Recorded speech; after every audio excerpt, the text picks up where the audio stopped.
अरे दिनेशवा, रमेशवा, गणेशवा सब पहुंच जो सुनील जी खाटी बिहारी आ गए black board. Now Sunil ji खाटी Bihari came on the black board and please be ready. और इस बार भी मैं आपको जो भी छात्र 10वीं कक्षा में अध्ययनरत हैं उनके उसी चैप्टर से, जो चैप्टर का मैंने आपको 4 भाग प्रस्तुत किया है, वो विद्युत धारा के चुंबकीय प्रभाव के भाग 5 प्रस्तुत कर रहा हूं और ये संभवतः अंतिम भाग होगा। यहां पर कि विद्युत चुंबकीय प्रेरण, इलेक्ट्रोमैग्नेटिक इंडक्शन, ये 3 शब्द से बना है विद्युत चुंबकीय प्रेरण। लेकिन विद्युत क्या, और हम जानते हैं कि किसी चीज में विद्युत प्रवाहित करते हैं तो क्या होता है, उसमें एक मैग्नेटिक फील्ड बनता है। ये पूर्व में जान चुके हैं, वी ऑलरेडी नो इट। और मैग्नेटिक फील्ड बनता है, उसके कारण यदि इंडक्शन में यदि किसी दूसरे को प्रेरित कर देता है तो उसी को हम लोग इंडक्शन कहते हैं। अब जैसे यहां पर एक आप चित्र को देखें, ये एक सिलेंड्रिकल है, सिलेंड्रिकल आइटम है, ये खोखला है। और खोखला हम चाहे तो कार्डबोर्ड का भी बना सकते हैं या किसी मेटल का भी बना, और किसी ऐसे चीज का भी बना सकते हैं जो खोखला हो और हम इसको कार्डबोर्ड का ही बना लिए। इसको हम ये देखिए कुंडली है, ये छोटा कुंडली है, कुंडली 2 और कुंडली 1। कुंडली कहते हैं लपेटा हुआ, जैसे तार को आप लपेट दीजिए उसको कुंडली कहते हैं।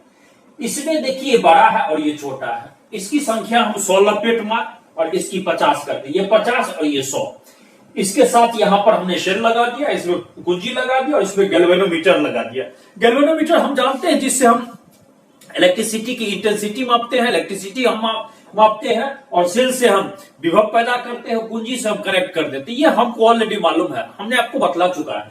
तो यहां पर इस कुंडली में जैसे ही इस की को चालू करेंगे तो इसमें करंट प्रवाहित होगा, और करंट प्रवाहित होगा, और इस करंट प्रवाहित होने के बाद और जैसे ही करंट प्रभावित होगा तो इसमें एक गैल्वेनोमीटर में हल्का सा रिफ्लेक्शन होगा, रिफ्लेक्शन या उसमें विचलन होगा। लेकिन फिर यदि हम इसमें करंट फिर उसको डिस्कनेक्ट कर देते हैं तो उस स्थिति में भी एक करंट प्रवाहित होती है शॉर्ट टाइम के लिए। तो इसको हम ये कह सकते हैं कि बैटरी से कुंडली 1 में जब हम करंट डालें तो एक समान विचलन हुआ, और जैसे हम करंट को हटा दिए तो उस स्थिति में भी विचलन होती है। तो यहां पर हम कहें कि यदि कुंडली 1 को वियोजित कर दे, वियोजित माने कि उसमें हम करंट यदि हटा दे अचानक, तो उस स्थिति में एक इसमें करंट पास करेगा। ये इसको प्रेरित किया, ये इसको इंड्यूस किया, ये इसको प्रभावित किया। एक छोटा सा सामान्य सा एग्जांपल तू जान लो कि मान ले कि 2 यार बारा, एक यार सिगरेट पियता रहा तो दोसरका को प्रभावित करिए थी। Other friends will definitely be affected if one friend is doing some bad things, उसका प्रभाव पड़ेगा ही पड़ेगा दूसरे पर। इसलिए जो नशा करता हो, जो सिगरेट पीता हो, तंबाकू खाता हो, उससे दूर रहो। ऐसा हो ही नहीं सकता तुम उससे प्रभावित न हो, उसी को तो प्रेरित कहते हैं। तो यहां हम देखें कि जैसे ही हम इसमें इलेक्ट्रिसिटी डिस्कनेक्ट किए तो यहां अचानक हलचल हुई गैल्वेनोमीटर में। ये सुई का इधर उधर देखे, इससे पता चल गया कि ये इसको प्रेरित किया। इसी को हम लोग विद्युत चुंबकीय प्रेरण भी कहते हैं। और ये व्यवहार में देखिए कि यदि हमको पैदा करना होता है इलेक्ट्रिसिटी, इसके पूर्व जो आपने पढ़ा है, तो 2 तरीके से इलेक्ट्रिसिटी पैदा करते हैं। एक तरीका क्या है पैदा करने का कि आप किसी चुंबकीय क्षेत्र में गति करा करके और इलेक्ट्रिसिटी पैदा कर सकते हैं। जैसे मान लीजिए कि व्यवहार में कि किसी कुंडली को हम लपेट दिए, उसमें चुंबक को जैसे देखे कि नॉर्थ पोल को अचानक नजदीक लाते थे या साउथ पोल को अचानक नजदीक लाते थे तो उसमें करंट पास करने लगता था, ये हमने पूर्व में देखा था। तो एक तरीका यह है इलेक्ट्रिसिटी पैदा करने का। दूसरा तरीका है क्या कि आप चाहे तो उसके चारों ओर का चुंबकीय क्षेत्र ही जो है, किसी को हमने यदि कुंडली को लपेटा है तो उसके चारों ओर चुंबकीय क्षेत्र में ही परिवर्तन है। ये 2 हमारे पास उपाय है, कुंडली को स्थिर रखें और यदि हम चुंबक को ही आगे पीछे करें उस स्थिति में करंट पास करेगा, और नहीं तो यदि हम कुंडली के चारों ओर चुंबकीय क्षेत्र को हम चलायमान बना दे उस स्थिति में ही होगा। अब लेकिन अधिकांश में इलेक्ट्रिसिटी पैदा करने का एक सबसे अच्छा जो जरिया है, प्रचलित जरिया है, तो वो जरिया है कि चुंबकीय क्षेत्र में चुंबकीय क्षेत्र देखते हैं, उसमें कुंडली की गति को करा करके और तब पैदा करते हैं। ये प्रचलित है, दिस इज कंफर्टेबल और this is more popular to generating the electricity. अब देखिए, यदि कुंडली की गति की दिशा चुंबकीय क्षेत्र में लंबवत हो तो कुंडली में जो उत्प्रेरित धारा होगी वो अधिकतम होगी। उत्प्रेरित मीन्स इंड्यूस्ड, धारा माने करंट, वो अधिकतम होगी। कब? तो वो कुंडली की गति के दिशा में चुंबकीय क्षेत्र क्या हो? लंबवत हो। ये ध्यान रखना है। अब जो है सो थोड़ा गहरा कॉन्सेप्ट है, तो इसमें फ्लेमिंग का दक्षिणा हस्त क्षमा चाहता हूं कि फ्लेमिंग का राइट हैंड रूल काम करता है। तो फ्लेमिंग का दक्षिण हस्त रूल, अब फ्लेमिंग का दक्षिण हस्त रूल क्या है? तो फ्लेमिंग का दक्षिण हस्त रूल यदि हम इसको इस तरह से करें तो आप ये ध्यान रखिएगा कि इसमें तर्जनी जो है इसको कहते हैं तर्जनी, just we say it as an English index finger.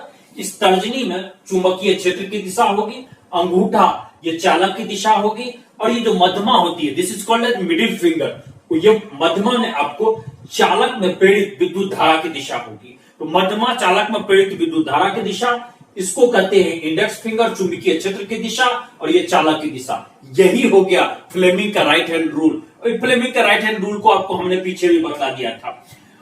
अब इसी पर हम देखते हैं आगे से आकर के विद्युत जनित्र। विद्युत जनित्र किसको कहते हैं? विद्युत जनित्र हम लोग कहते हैं in English we say it is electric generator. Generator का नाम आपने बार बार सुना होगा, शादी हो, विवाह हो, लंद हो, फंद हो, बराबर आप देखिएगा जो जनरेटर का नाम आप सुने होइएगा। तो वो जनरेटर में इसमें ये नॉर्थ है और ये क्या है? साउथ पोल, एक अस्थाई।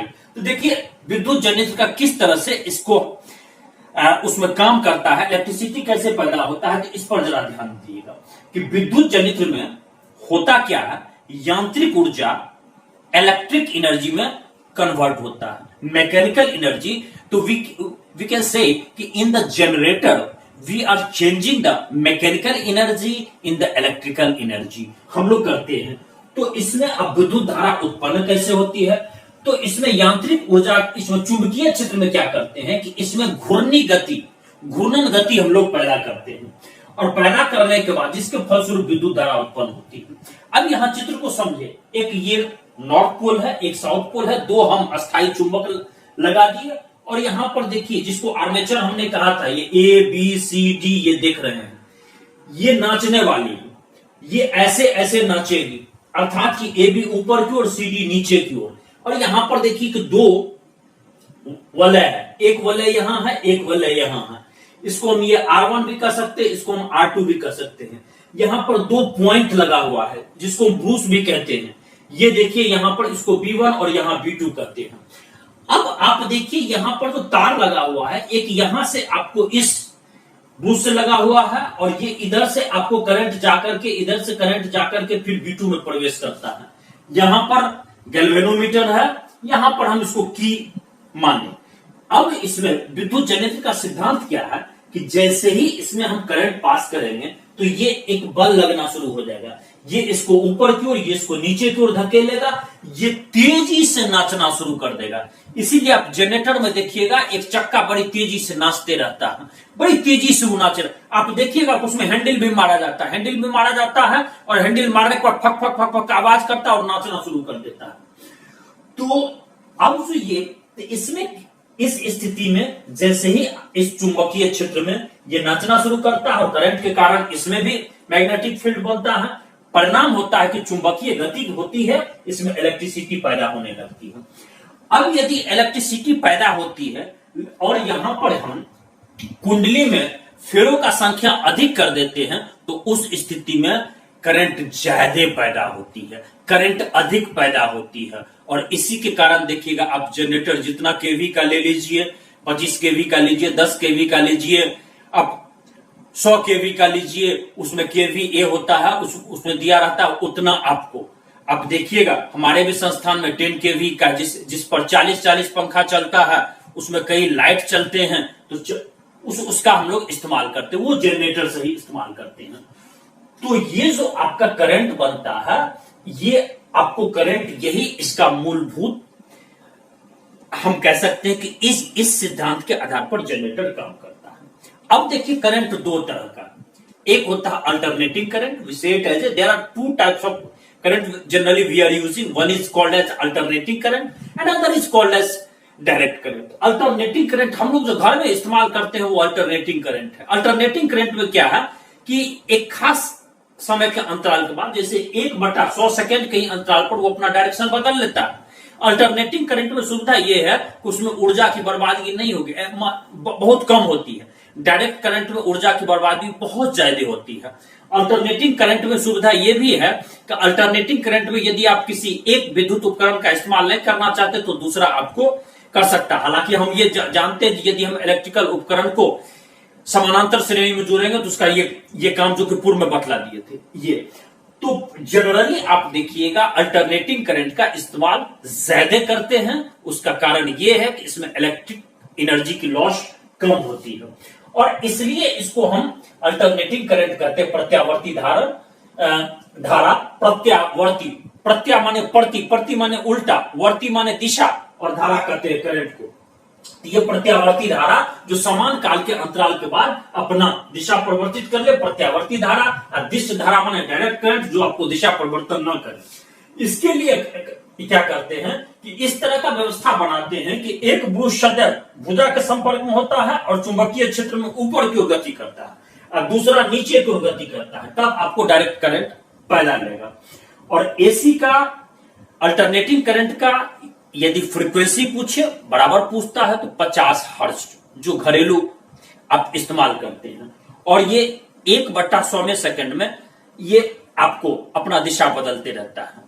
अल्टरनेटिव करंट का इस्तेमाल क्यों करते हैं आपको हमने पूर्व में ही बतला दिया, इसमें इलेक्ट्रिकल एनर्जी का लॉस कम होता है।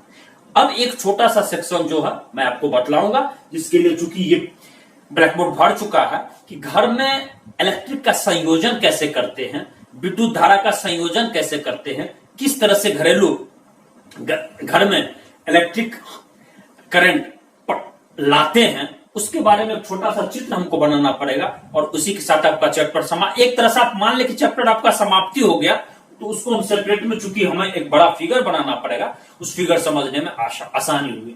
तो मैं मानता हूं कि आपका ये चैप्टर लगभग समाप्त हो गया। उस छोटे से भाग को बताते हुए फिर हम आपको आगे निकल लेंगे। जय बिहार जय भारत।